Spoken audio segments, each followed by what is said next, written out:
In this tutorial, I'll be showing you the procedure on how can you enable on-screen button Android. To enable on-screen button or home button on Android, you need to follow these steps. First thing first, open up your settings on your device. Then you have to find system navigation.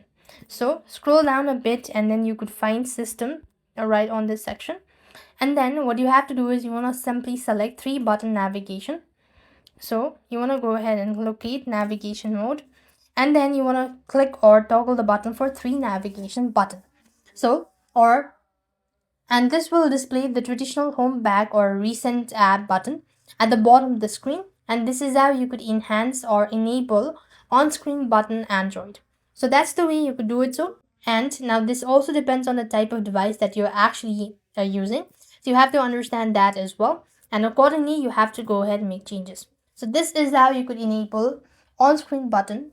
I hope the video was helpful. Make sure to like, share and subscribe. Thank you for watching. See you in the next video.